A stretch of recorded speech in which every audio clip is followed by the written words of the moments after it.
డాక్టర్తో కలిసి అదిరిపోయే ప్లాన్ చేసిన కార్తీక్, సుమిత్ర స్పృహలో లేదని నిజాన్ని బయటపెట్టిన జ్యోత్స్న. అసలు ఇదంతా ఎలా జరగబోతుంది? డాక్టర్తో కలిసి కార్తీక్ ఎటువంటి ప్లాన్ చేశాడో, ఏం జరిగింది అనేది ఈ వీడియోలో తెలుసుకుందాం. ఇక జ్యోత్స్న అయితే ఏం చెయ్యాలి? ఆ రిపోర్ట్స్ రేపు మార్నింగే డాక్టర్ వచ్చి ఇచ్చేస్తుంది. ఈలోపు నేను ఏదో ఒకటి చెయ్యాలి అని ఆలోచిస్తూ ఉంటుంది. అప్పుడే ఇక జ్యోత్స్నకి ఒక ఫోన్ కాల్ అయితే వస్తుంది. ఇక జ్యోత్స్న ఫోన్ కాల్లో మాట్లాడుతూ ఓకే, నీకు నేను అమౌంట్ పంపిస్తున్నాను అని అవతల వ్యక్తితో ఇక అమౌంట్ అయితే పంపిస్తుంది. చెప్పేసి తర్వాత ఇక అంతా కూడా నాకు అనుకూలంగానే ఉంటుంది, పాపం మా మమ్మీకి మధ్యలో బలైపోతుంది అని జ్యోత్స్న అయితే అనుకుంటూ ఉంటుంది. తర్వాత ఇక కార్తీక్ అయితే దీపని తీసుకొని డాక్టర్ వస్తున్నారు, మళ్ళీ జ్యోత్స్న రిపోర్ట్స్ చెప్పడానికి మనమిద్దరం వెళ్ళాలి అని అంటూ ఉంటాడు. అప్పుడే ఇక అందరూ కూడా ఇంటికైతే వస్తారు. వచ్చిన తర్వాత డాక్టర్ అయితే రిపోర్ట్స్ పట్టుకొని వస్తుంది. రిపోర్ట్స్ పట్టుకొని వచ్చాక ఇంకా దశరథతో అంటూ ఉంటుంది, చూడండి దశరథ్ గారు, మొన్నటిసారి ఏదో తప్పు జరిగిందని చెప్పి జ్యోత్స్న మా మీద నింద వేసింది. మరి ఏం పొరపాటు జరిగిందో నాకైతే అర్థం కాలేదు, కానీ ఇప్పుడు మాత్రం ఈ రిపోర్ట్స్ ఎలా వచ్చాయంటే అని అంటూ ఉంటుంది. డాక్టర్ అయితే చెప్పబోతూ ఉంటుంది, ఇక పారిజాతం పక్కనే ఉన్న జ్యోత్స్నతో అయిపోయామే, ఇప్పుడు మాత్రం ఖచ్చితంగా అవ్వలేదనే చెప్తుంది. ఇప్పుడు మనం ఏం చెయ్యాలో కూడా తెలీదు, ఏం చేద్దామే అని అంటూ ఉంటుంది పారిజాతం. గ్రాని, నువ్వు కాసేపు మాట్లాడుకో అని అంటూ ఉంటుంది జ్యోత్స్న. అప్పుడే ఇక పారిజాతం ఇది ఇంత కూల్గా ఉందంటే మొత్తానికి ఏదో మడత పెట్టింది, అందుకని ఇంత కూల్గా ఉంది అని అనుకుంటూ ఉంటుంది పారిజాతం. ఇప్పుడైతే జ్యోత్స్న రిపోర్ట్స్ అన్నీ కూడా కరెక్ట్గానే ఉన్నాయి, సుమిత్ర గారికి మ్యాచ్ అయ్యాయి అని అంటూ ఉంటారు. ఇక ఆ మాట విని ఒక్కసారి కార్తీక్, దీప షాక్ అయిపోయి చూస్తూ ఉంటారు. ఇక పారిజాతం కూడా షాక్ అయిపోతుంది. ఇక అందరూ కూడా చాలా సంతోషపడుతూ ఉంటారు. రేపే సుమిత్ర గారిని ట్రీట్మెంట్కి హాస్పిటల్లో జాయిన్ చేయండి, ట్రీట్మెంట్ మొదలు పెడదాము, సుమిత్ర గారికి ఏమీ కాదు అని అంటూ ఉంటుంది. డాక్టర్ అయితే ఇక డాక్టర్ అలా అనేసి ఇక వెళ్ళిపోతుంది. సరిగ్గా వెళ్ళిపోయేటప్పుడు అమ్మ అమ్మ అంటూ ఇక దగ్గరికైతే వస్తుంది శౌర్య దీప దగ్గరికి. ఇక శౌర్యని చూసి, దీప, ఈ పాప ఎవరు, నిన్న అమ్మ అని పిలుస్తుంది అని అంటూ ఉంటే, మా పాపే అని అంటూ ఉంటుంది దీప. అంటే నీకు ముందే ఈ పాప పుట్టిందా అని అడుగుతూ ఉంటే, అవును, కానీ మా బావ కన్న తండ్రి కాదు అని అంటూ ఉంటుంది జ్యోత్స్న. అప్పుడే ఇక డాక్టర్ అయితే అర్థమైంది దీప, సరే నేను వస్తాను అని చెప్పి ఇక డాక్టర్ ఏమీ మాట్లాడకుండా వెళ్ళిపోతుంది. అయినా దీపకిని శౌర్య కూతురా అని అడిగారు, కానీ అసలు శౌర్య కన్న తండ్రి ఎవరని ఆ డాక్టర్ అడిగిందా? ఎందుకు అలా చెప్తున్నావు నువ్వు అని అంటూ ఉంటుంది కాంచన. ఉన్నదే కదా చెప్పాను, లేనిదేమన్నా చెప్పానా అని అంటూ ఉంటుంది జ్యోత్స్న. ఇక మీ గొడవ ఆపుతారా? జ్యోత్స్న, ఇక నువ్వు బయటికి వెళ్ళి చాలాసేపటికి రాకపోవడం, ఫోన్ స్విచ్ ఆఫ్ చేయడం ఇలాంటివి చెయ్యొద్దు. రేపే మీ అమ్మకి ట్రీట్మెంట్ మొదలు పెట్టేది, కాబట్టి నువ్వు మాత్రం ఇంట్లోనే ఉండాలి అని అంటూ ఉంటాడు. దశరథ అయితే సరే డాడీ అని చెప్పి జ్యోత్స్న లోపలికి వెళ్తుంది. హుసేన్, ఏం చేసావే? ఆ డాక్టర్ని బెదిరించావా, భయపెట్టావా, లేకపోతే డబ్బులు ఇచ్చావా? ఏం చెప్పి మార్చావే? ఆ రిపోర్ట్స్ నీకే అనుగుణంగా వచ్చాయని చెప్తుంది అని అడుగుతూ ఉంటుంది పారిజాతం. అప్పుడే జ్యోత్స్న అయితే, అవును, నువ్వు చెప్పిన ప్రశ్నలన్నిటికీ కూడా ఒక ఆన్సర్ అయితే నిజమే. ఆవిడ్ని నేను బెదిరించలేదు, అలాగని ఆవిడ్ని ఎక్కువగా భయపెట్టలేదు, డబ్బుతో కూడా కొనలేదు, కానీ డబ్బు పెట్టి వాటిని మార్చేశాను అని అంటూ ఉంటుంది జ్యోత్స్న. డబ్బులు ఇచ్చి మార్చేశావా? అసలు ఏం మాట్లాడుతున్నావు నువ్వు? డబ్బులు ఎవరికి ఇచ్చావు అని అంటూ ఉంటే, నేను హాస్పిటల్కి తాతతో పాటు టెస్టులు ఇవ్వడానికి వెళ్ళినప్పుడు అక్కడ నాకు ఒక డాక్టర్ కనిపించాడు. ఆ డాక్టర్ ఫోన్ నెంబరు ఎవరికి ఇవ్వడం నేను చూశాను, వెంటనే నా ఫోన్లో ఎక్కించుకున్నాను. ఇంటికి వచ్చాక ఆ డాక్టర్తో మాట్లాడి నీకు నేను ఇంత ఇస్తాను అమౌంట్, నా రిపోర్ట్స్ నాకు అనుగుణంగా రావాలి అని చెప్పాను. అతను మార్చేశాడు అని అంటూ ఉంటుంది జ్యోత్స్న. నువ్వు మామూలు ఆడదానివి కాదే బాబు. ఇప్పుడు మరి సుమిత్ర ప్రాణాలు పోతే ఏం చేస్తావే అని పారిజాతం అడుగుతూ ఉంటే, అంత తొందరగా పాప మమ్మీ చనిపోతున్నందుకు 2 క్షణాలు సంతాప సభలో నుంచున్నట్టు మౌనంగా నుంచుందాము. అంతకు మించి మనం ఏం చేస్తాం గ్రాని? మన వరకు చూసుకుంటే కరెక్టే, ఎదుటి వాళ్ళు కూడా బాగుపడాలంటే మనకైతే కుదరదు అని అంటూ ఉంటే, చిచ్చి నువ్వింత దుర్మార్గురాలువా అని అంటూ ఉంటుంది పారిజాతం. తర్వాత దీపేమో కార్తిక్ని అడుగుతూ ఉంటుంది, ఏంటి బావా ఇదంతా, అసలు ఏం జరుగుతుంది? రిపోర్ట్స్ జ్యోత్స్నాకి అనుగుణంగా రావడం ఏంటి అని అంటూ ఉంటుంది. మా హారిక గారు డబ్బులకి అమ్ముడుపోయారా అని అడుగుతూ ఉంటుంది దీప. లేదు దీప, డాక్టర్ అమ్ముడు పోలేదు అని చెప్తూ ఉంటే, మరి ఎందుకు ఆ రిపోర్ట్స్ అలా వచ్చాయి అని అనగానే, ఆ రిపోర్ట్స్ జ్యోత్స్న మార్చాలనుకుంది, కానీ ఆ రిపోర్ట్స్ మారలేదు. అక్కడ డాక్టర్కి డబ్బులు ఇస్తానని అతనికి డబ్బు ఆశ చూపించి రిపోర్ట్స్ని మార్చాలనుకుంది జ్యోత్స్న. కానీ అదే టైంలో డాక్టర్ హారిక గారు ఆ రిపోర్ట్స్ని మార్చుతుండగా చూసేశారు. ఇక రిపోర్ట్స్ని మార్చకుండా చేశారు. ఆ తర్వాత నాకు ఫోన్ చేసి చెప్పారు. అప్పుడు నేను ఇలా మ్యాచ్ అయ్యాయని చెప్పమన్నాను అని అంటూ ఉంటే, అసలు మ్యాచ్ అయ్యాయని ఎందుకు బావ చెప్పావు? రేపు అమ్మ ప్రాణాలతో ఆడుకోవాలనుకుంటున్నారా మీరందరూ? ఏంటి బావ ఒక్కోసారి ఎందుకు అలా తెలివి లేకుండా ప్రవర్తిస్తావు అని అడుగుతూ ఉంటుంది దీప.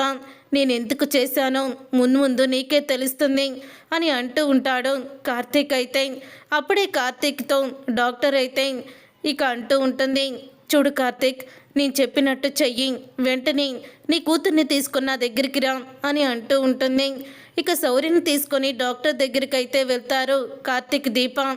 ఏంటి దీప, రేపు మా అమ్మకి జరగబోయే ట్రీట్మెంట్ అంతా అబద్ధమే కదా? మా అమ్మ ప్రాణాలని తీసేస్తారా అని అనుకుంటున్నావు కదా నా వైపు చూస్తూ అని అడుగుతూ ఉంటుంది హారిక. అయితే అవును మేడం, మరి బోన్ మ్యారో ట్రీట్మెంట్ ఇవ్వకుండా ట్రీట్మెంట్ ఎలా చేస్తారు? మా అమ్మ ఎలాక బ్రతుకుతుంది? నాకు అబార్షన్ చేసి నాకు బోన్ మ్యారో ఇచ్చే ఛాన్స్ ఇవ్వండి, మా అమ్మని బ్రతికినించనివ్వండి అని అంటూ ఉంటుంది దీప. ముందు కార్తీక్ నేను అదే మాట్లాడుకుందాము.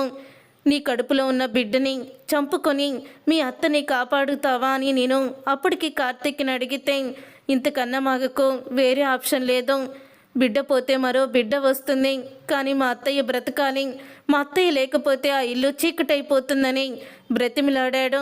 నాకు చాలా ఏడుపు వచ్చింది. తర్వాత దశరథ గారి ఇంట్లో నేను మీ కూతుర్ని చూశాను. అప్పుడే నీ కడుపులో ఉన్న బిడ్డ కానీ సుమిత్ర గారికి ఎటువంటి ప్రమాదం లేదని నాకు అప్పుడు క్లారిటీ వచ్చింది అని అంటూ ఉంటుంది డాక్టర్ హారిక. ఏంటి డాక్టర్ మీరు అనేది అని అడుగుతూ ఉంటారు ఇద్దరు కూడా.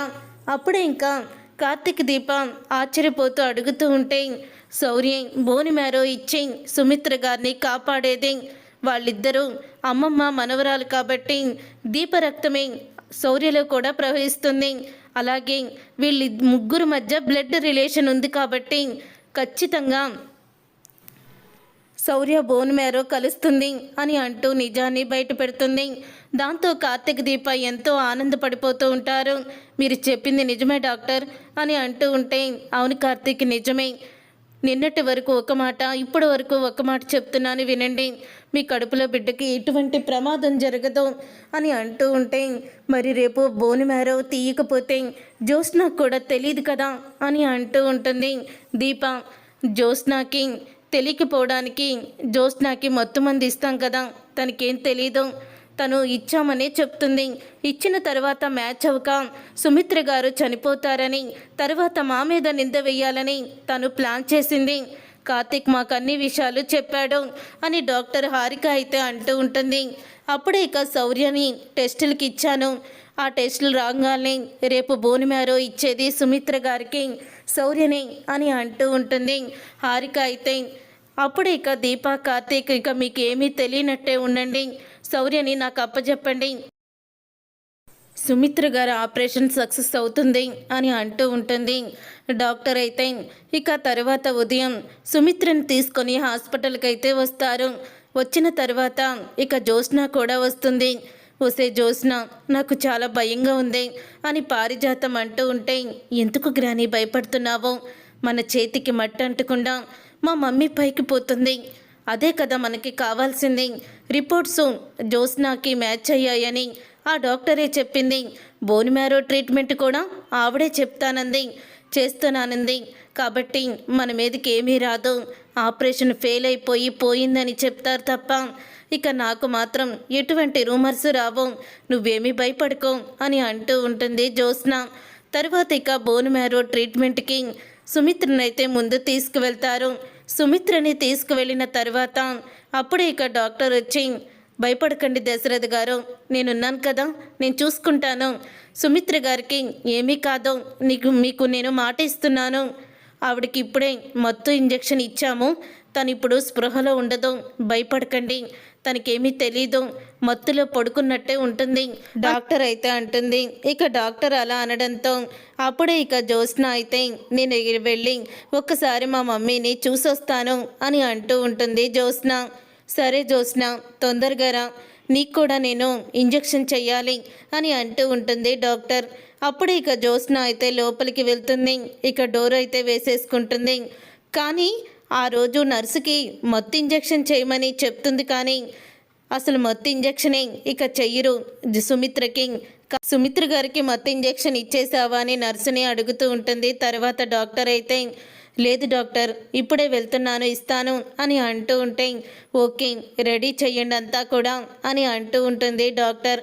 అప్పుడే ఇక ఇచ్చేసారేమో మత్తు, స్పృహలో లేదనుకొని ఇక వెంటనే జ్యోత్స్న అయితే సుమిత్ర దగ్గరికి వెళ్ళి, సారీ మమ్మీ, ఇన్ని రోజులు నువ్వు నన్ను పెంచి పెద్ద చేశావు, నా మీద ఎంతో ప్రేమని పెంచుకున్నావు, కానీ ఈరోజు నీకు నేను ఎటువంటి ఉపయోగం లేకుండా పోతున్నాను. సారీ మమ్మీ, ఇక నిన్ను నేను దూరం చేసుకుంటున్నాను. నువ్వు నా కన్న తల్లివి కాకపోయినా సరే నన్ను ప్రేమగానే చూసుకున్నావు, కానీ ఏ రోజైతే నేను నీకు పుట్టలేదని, నేను ఇంటి వారసురాల్ని కాదని, దాసు కూతుర్నని నిజం తెలిసిందో ఆ రోజు నుంచి నీ మీద, డాడీ మీద, తాతయ్య మీద, అసలు ఇంటి మీద ఉన్న ప్రేమంతా కూడా పోయింది మమ్మీ అని అంటూ ఉంటుంది. ఇక జ్యోత్స్న అయితే అప్పుడే ఇక స్పృహలోనే ఉంటుంది, కానీ కళ్ళు తెరవదు సుమిత్ర. సారీ మమ్మీ, నేనే రిపోర్ట్స్ మార్చేసి మ్యాచ్ అయ్యాయని అబద్ధం ఆడించాను. ఇప్పుడు నువ్వు బోన్ మ్యారో ట్రీట్మెంట్తో అవి మ్యాచ్ అవ్వక పైకి పోతావు, ఇక నువ్వు బ్రతకవు అని అంటూ ఉంటుంది జ్యోత్స్న. ఈలోగా దీపే నీ కన్న కూతురని ఎవ్వరికి నిజం తెలియకుండా ఆ దీపని, ఆ శౌర్యని కూడా చంపేస్తాను. ఈ ఆస్తి మొత్తానికి నేనే వారసురాలవుతాను అని అంటూ ఉంటుంది. అలా అన్న తర్వాత అప్పుడే ఇంకా నర్స్ అయితే ఇంజెక్షన్ చేయడానికి వస్తుంది. మేడం, మీరు కాస్త బయటికి వెళ్తారా అని అంటుంది తప్ప ఇంజెక్షన్ చెయ్యలేదు అనే మాట అనదు. అప్పుడే ఇక లోపలికి వెళ్తుంది డాక్టర్ అయితే. అలా మొత్తం ఇంజెక్షన్ చేసిన తర్వాత ఇక సుమిత్ర అయితే చాలా ఏడుస్తుంది. దీపే నా కన్న కూతురా అని అనుకుంటూ ఉంటుంది. అప్పుడే ఇక నర్సు బయటికి వచ్చి, ఆవిడికి ఇప్పుడే మత్తు ఇంజెక్షన్ ఇచ్చాను, ఇప్పుడు ఆవిడ మత్తులోకి వెళ్ళింది అని అంటూ ఉంటే ఒక్కసారి జ్యోత్స్న షాక్ అయిపోతూ, మరి ఇప్పటి వరకు ఆవిడ మత్తులో లేదా అని అంటూ ఉంటుంది జ్యోత్స్న. లేదు మేడం, ఇప్పుడే ఆవిడకి మత్తు ఇంజెక్షన్ ఇచ్చింది, ఆవిడ ఇప్పటి వరకు స్పృహలోనే ఉంది, ఆవిడతో మీరు మాట్లాడారు కదా అని అంటూ ఉంటుంది నర్స్. ఒక్కసారి షాక్ అయిపోతూ ఉంటుంది జ్యోత్స్న. అయినా మమ్మీకి నిజం తెలిసినంత మాత్రాన ఇప్పుడు మత్తు ఇంజెక్షన్ ఇస్తే ఆ మత్తులోనే పోతుంది కదా, నిజం బయటికి రాదులే అని అనుకుంటూ ఉంటుంది. తర్వాత జ్యోత్స్నాని కూడా తీసుకువెళ్ళి ఇక మత్తు మందు అయితే ఇస్తారు. ఇక ఆపరేషన్ అయితే మొదలవుతుంది. ఆపరేషన్ మొదలైన తర్వాత ఇక పారిజాతానికి చాలా భయం పట్టుకుంటుంది. ఇక ఆపరేషన్ పూర్తయ్యి బయటికి వస్తుంది డాక్టర్ హారిక అయితే. ఇక బయటికి వచ్చిన తర్వాత అప్పుడు ఇక డాక్టర్ హారిక అయితే, దశరథ్ గారు సక్సెస్ అయ్యింది, ఆపరేషన్ సక్సెస్, ఇక సుమిత్ర గారికి ఎటువంటి ప్రమాదం లేదు, నిండి నూరేళ్ళు సంతోషంగా ఉంటారు, ఆవిడ ఒక పావుగంటలో స్పృహలోకి వస్తారు, మీరు వెళ్ళి మాట్లాడొచ్చు కూడా అని అంటూ ఉంటుంది. అప్పుడే కార్తీక్, దీప అందరూ కూడా చాలా సంతోషంగా ఉంటారు. మరి మా అమ్మాయి జ్యోత్స్న అని అంటూ ఉంటే, జ్యోత్స్నకు కూడా ఒక పావుగంటలో స్పృహ వస్తుంది, అప్పుడు వెళ్ళి కూడా తనతో మాట్లాడచ్చు అని చెప్తూ ఉంటుంది డాక్టర్ అయితే. తర్వాత ముందు దశరథ్ అయితే సుమిత్ర దగ్గరికి వెళ్తాడు. పారిజాతం జ్యోత్స్న దగ్గరికి వెళ్తుంది. సుమిత్ర దగ్గరికి వెళ్ళిన దశరథ్కి సుమిత్ర అయితే, ఏవండి నేను బ్రతికానా అని అంటూ ఉంటే, నువ్వు బ్రతికే ఉన్నావు, నీకేం కాలేదు అని దశరథ అంటాడు. జ్యోత్స్న నా కూతురు కాదు కదా, తను బోనుమేర ఇస్తే నేను ఎలా బ్రతికాను అని అంటూ ఉంటుంది సుమిత్ర మెల్లిగా. ఏం మాట్లాడుతున్నావు సుమిత్ర అని అనగానే, నేను మత్తులో ఉన్నాననుకోని తను నిజాలు బయట పెట్టిందని మొత్తం జ్యోత్స్న చెప్పిన మాటలన్నీ కూడా చెప్పేస్తుంది. అప్పుడు అది విని ఒక్కసారే షాక్ అయిపోతూ ఉంటాడు. ఇక దశరథ అయితే ఇక షాక్ అయిపోతూ, నువ్వు చెప్పేది నిజమా? మరి నీకు బోనుమేర ఇచ్చింది ఎవరు అని అంటూ ఉండగా, దీప బయటే ఉంది, దీప ఇవ్వలేదు, మరి ఎవరిచ్చుంటారు అని వెంటనే డాక్టర్ దగ్గరికి వెళ్ళి సుమిత్రకి బోనుమేర ఇచ్చింది ఎవరు డాక్టర్ అని అడుగుతూ ఉంటాడు దశరథ. అప్పుడే ఇక మీకు నిజం తెలిసిపోయిందా దశరథ గారు? చెప్తాను వినండి. జ్యోత్స్న నిజంగా మీ కన్న కూతురు కాదు, దీప మీ కన్న కూతురు. కానీ దీప బోనుమేర ఇస్తే తన కడుపులో ఉన్న బిడ్డ చనిపోతుంది. అయినా సరే నా తల్లిని కాపాడుకోవడానికి నా బిడ్డని దూరం చేసుకుంటాను అని దీప నా దగ్గర కాళ్ళు పట్టుకొని ఏడ్చింది. అప్పుడే అక్కడికి వచ్చిన శౌర్యని చూసి, శౌర్య కూడా సుమిత్ర గారి బ్లడ్డే అని అప్పుడే తెలిసింది. శౌర్యని వాళ్ళ అమ్మమ్మకి బోనుమేర ఇచ్చి వాళ్ళ అమ్మమ్మని కాపాడింది అని అంటూ నిజాన్ని బయట పెడతారు. ఇక ఇంతలో జ్యోత్స్న దగ్గరికి వెళ్ళిన పారిజాతం ఇక అంటూ ఉంటుంది, జ్యోత్స్న అని అనగానే, గ్రాని మా మమ్మీ చనిపోయింది కదా అని అంటూ ఉంటే, సుమిత్ర చనిపోలేదే, ఆపరేషన్ సక్సెస్ అయ్యింది అని అంటూ ఉంటుంది పారిజాతం. గ్రాని ఏం మాట్లాడుతున్నావు? మమ్మీ చనిపోవడం ఏంటి, ఆపరేషన్ సక్సెస్ అవడం ఏంటి, నీకేమన్నా పిచ్చి పట్టిందా అని అంటూ ఉంటే, ఉసై నిజంగానే సుమిత్ర బ్రతికిందే అని అంటూ జ్యోత్స్నకి షాక్ ఇస్తూ ఉంటుంది పారిజాతం. చూసారుగా ఫ్రెండ్స్, రాబోయే కథలో ఖచ్చితంగా ఇలాగే జరగబోతుంది. మరి ఇలాగే జరగాలని మీరైతే కోరుకుంటున్నారా? అయితే వీడియోని తప్పకుండా లైక్ చేసి ఛానల్ని సబ్స్క్రైబ్ చేసుకొని పక్కనే ఉన్న గంట సింబల్పై ఆల్ అని క్లిక్ చేయండి. అప్పుడే మేము పెట్టే ప్రతి వీడియో మీరు మిస్ కాకుండా చూసేవచ్చు.